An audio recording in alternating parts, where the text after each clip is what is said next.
You know what I hear more than anything else from people over 60? My doctor told me to rest. Rest. That's the advice. You're waking up stiff. You can barely get off the couch without grabbing something. Your knees are screaming on the stairs. And the answer you got was rest. I want to tell you about three people I worked with. All three came in with the same complaint: chronic pain after 60. One of them had lower back pain that had been building for 8 years. Her GP told her it was arthritis. She was put on anti inflammatories and told to take it easy. Another had hip pain so bad he'd stopped walking his dog. He was told it was wear and tear, normal aging, just live with it. The third had knee pain, shoulder tightness, and couldn't sleep through the night. She'd seen two specialists. Both told her to avoid exercise. Every single person would draw a completely different conclusion because the causes are completely different. One had a structural problem in her pelvis that was talking her entire lower spine. One had severe muscle atrophy around the hip joint from decades of sitting, and one had a nervous system stuck in a pain protection loop that was making her body guard and brace constantly, which was making everything worse. Same age group, same general complaint, three completely different root causes, and all three had been given the same useless advice: rest, medicate, accept it. Today, I'm going to tell you exactly why that is, exactly what's happening inside your body, and show you what to do about it starting today. Here's the mistake I watch people make constantly, and I mean constantly, when they're dealing with pain after 60. They treat the pain directly. They take the painkiller, they rub the cream on the knee, they go get the cortisone shot. And for a few days, it feels better. Then it comes back, sometimes worse. Think about what that actually means. You have a warning light on your dashboard, and instead of looking under the hood, you put a piece of tape over the light. That's what pain medication does when it's used without addressing the source. The signal goes quiet, the problem keeps running. Here's the deeper mistake: most people, and most GPs, frankly, assume that pain after 60 is just the body breaking down. Wear and tear, inevitable, age related degeneration. This belief is one of the most damaging ideas in modern healthcare. It convinces people that nothing can be done, so they don't do anything. And then the actual problem, the real mechanical and neurological problem, gets worse. And then they're told, see, it's just aging. They're treating pain. And pain is not the problem, pain is the alarm. The problem is the system that's triggering it. And in the vast majority of cases I see, that system is fixable. Not with surgery, not with lifelong medication, with movement. Specific, targeted, intelligent movement. So, what is actually happening in the body when pain becomes chronic after 60? Let me walk you through this carefully because understanding this is the difference between doing something that actually works and spinning your wheels for another 5 years. The first thing you need to understand is the role of the proprioceptive system. Proprioception is your body's internal positioning system. It's the network of sensors in your muscles, tendons, and joints that tells your brain exactly where every part of you is in space without you having to look. Right now, you know where your feet are without looking down. That's proprioception. It's also what keeps you balanced, what coordinates your movement, and what protects your joints from loading them at the wrong angle.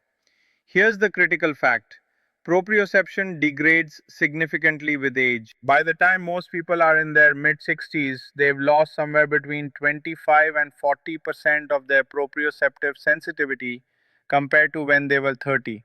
That means the positioning information your brain is getting is blurry, imprecise.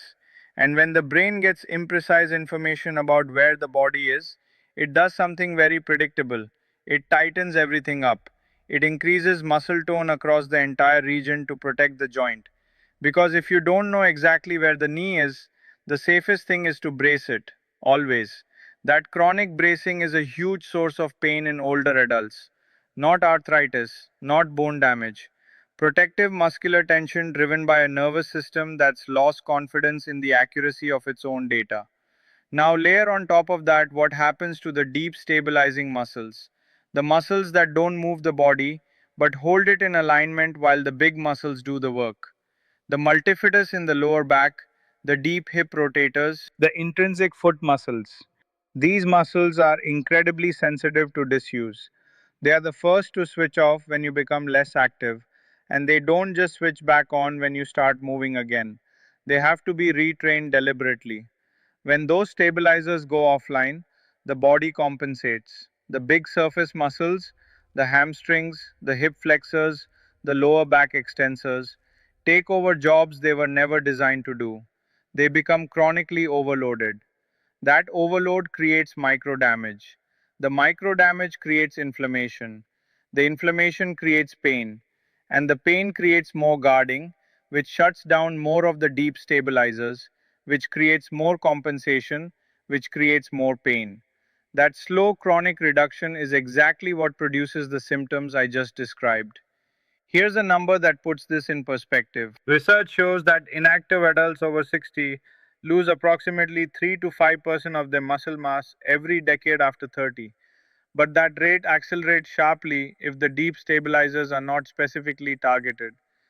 A sedentary 65-year-old may have the functional stability of someone 20 years older. That is not wear and tear, that is a training deficit. The medical industry doesn't profit from you getting better, it profits from you coming back. This channel exists to change that math.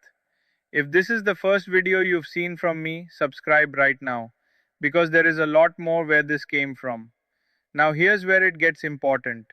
Because the same root system failure, the loss of deep stabilizer function, the degraded proprioception, the compensatory guarding, doesn't just cause the primary pain you came in with. It causes a cluster of symptoms that most people never connect to each other. And when I point this out, people look at me like I've just read their medical history. The first is poor sleep, specifically the inability to stay asleep, waking up at 2 or 3 in the morning with an aching lower back or hips. When your stabilizer system is compromised, lying still actually loads the joints poorly. Your body can't find a neutral position. The nervous system stays partially activated all night, and you get these microwake events that shatter your sleep architecture. You wake up exhausted.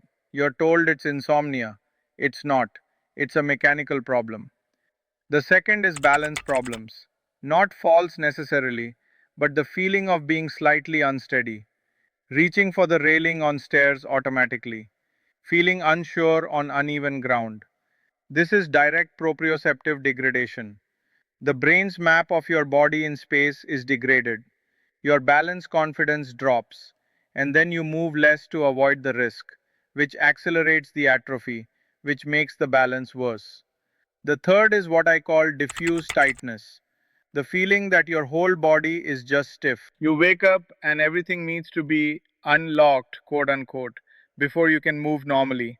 Most people assume this is just aging. It is muscular guarding, the nervous system keeping everything braced because it doesn't trust the system's stability.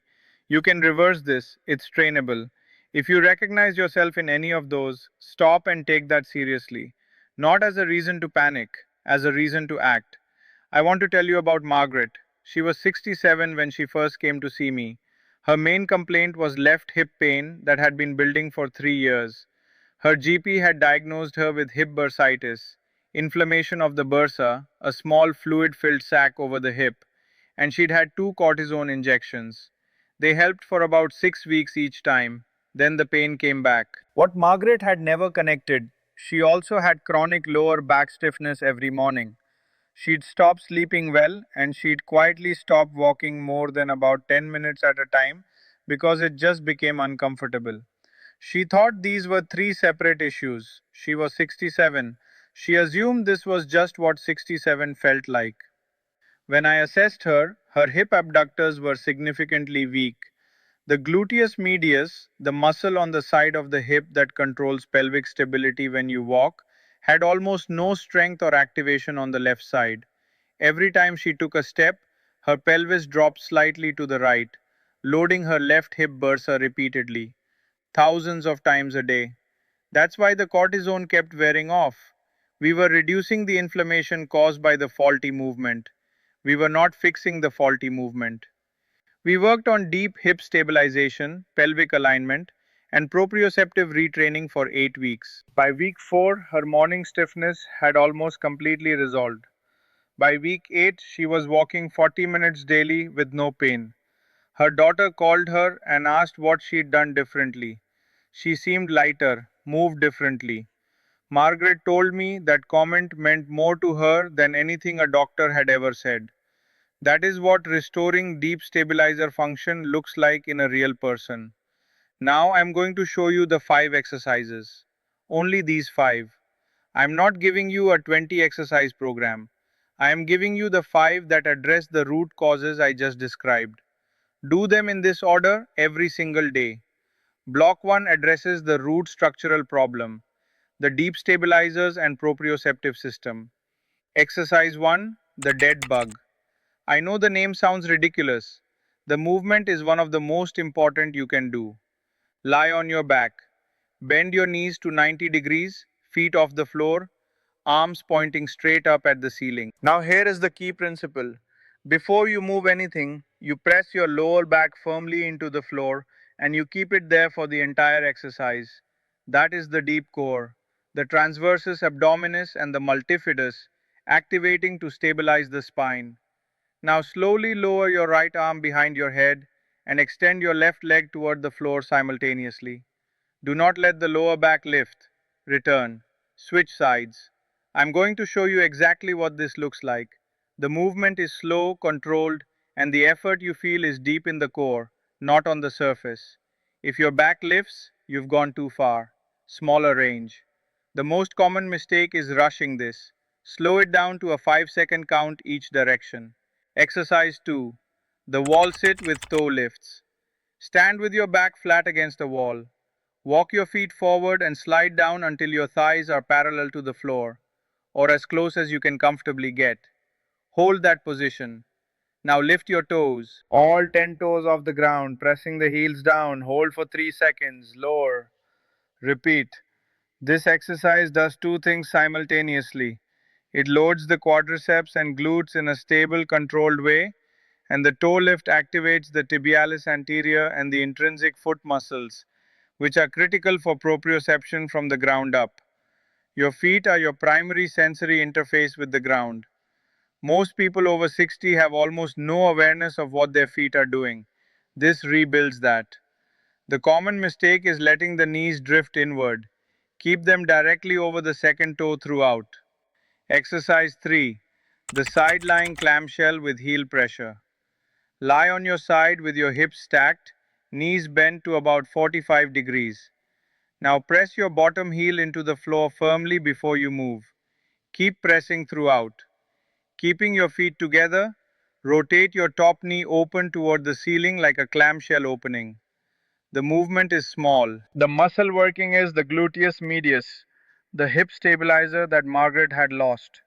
This is the muscle that keeps your pelvis level when you walk. If you feel this in your lower back, stop. Your pelvis is rotating. The heel pressure cue prevents that.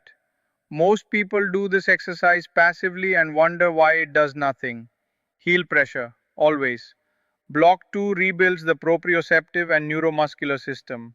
Exercise 4. Single leg standing on a folded towel. Take a bath towel, fold it to about 2 inches thick, place it on the floor. Stand on it on one leg. Hold for 30 seconds. Switch. That's it. I know it sounds too simple. Here is what is happening. The unstable surface forces your ankle, knee, and hip stabilizers to fire constantly to maintain your balance.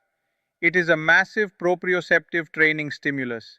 It is telling your brain, here is accurate, high resolution data from this limb. Start updating your map. If this is too easy, close your eyes. That removes a visual compensation and forces the system to rely purely on proprioception. The common mistake is holding something for the entire set. Hold something for safety if you need it, but try to reduce your grip to fingertip contact only. Exercise 5. The hip hinge reach.